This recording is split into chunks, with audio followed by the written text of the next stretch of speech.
Bonjour, je m'appelle Lucie Chériot, j'ai ouvert la pocerie il y a un petit peu moins de 3 ans. C'est une reconversion.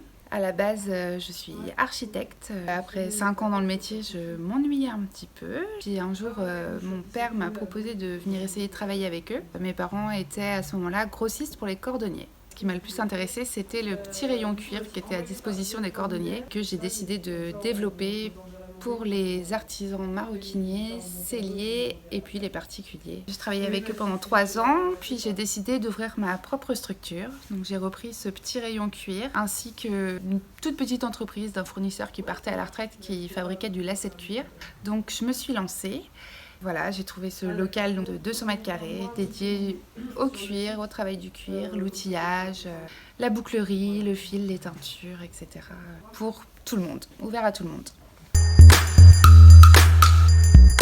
La pocerie, c'est une boutique où tout le monde peut venir, qui est aussi bien ouverte aux particuliers qu'aux professionnels. Donc nous, on travaille beaucoup avec des artisans maroquiniers, des selliers, un petit peu des tapissiers qui vont refaire des fauteuils en cuir, des gens du costume, ou bien aussi beaucoup de gens passionnés de reconstitution historique. On peut y trouver des petites chutes de cuir, des plus grands morceaux, des demi-pots, différents types de cuir, et puis tout l'outillage et tout le matériel nécessaire à la mise en œuvre du cuir pour fabriquer des sacs, des pochettes, des ceintures, plein de choses différentes.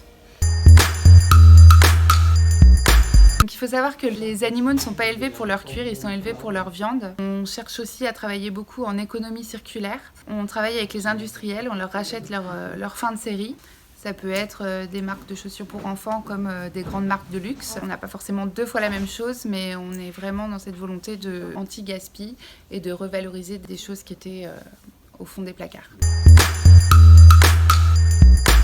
Dans le cuir, il y a différents tannages.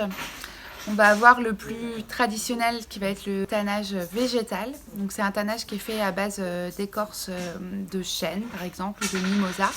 Ce sont des écorces très astringentes qui les rendent durables.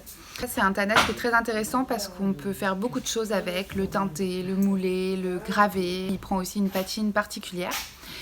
Et sinon, il y a aussi le tannage minéral, qui est le tannage le plus classique qu'on va trouver pour les sacs à main, les chaussures, toutes les choses de la grande distribution, entre guillemets, qui lui va sortir de la tannerie avec des qualités bien spécifiques, rigides, si on veut faire des sacs qui se tiennent, décartables ou des choses comme ça, beaucoup plus souples et fins pour du vêtement. Certains vont même avoir des grains qui sont imprimés dessus. On pense souvent que le grain de certains cuirs est naturel, mais en fait, c'est des plaques qu'on vient presser sur les peaux pour leur donner un grain.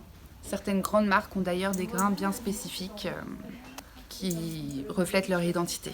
Ces plaques d'embossage permettent également de reproduire des cuirs comme les cuirs de crocodile, de reptiles, d'autruches, de faire des imitations très réalistes. Toutes sortes de choses que vous pouvez trouver à la pocerie. Le point sellier, c'est la couture traditionnelle à la main pour le cuir.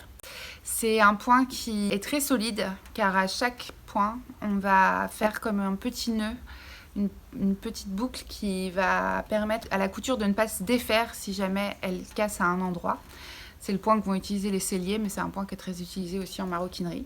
Donc c'est un point qui se fait en miroir. On va venir avoir les 2 aiguilles, une de chaque côté du trou, liées par un même fil.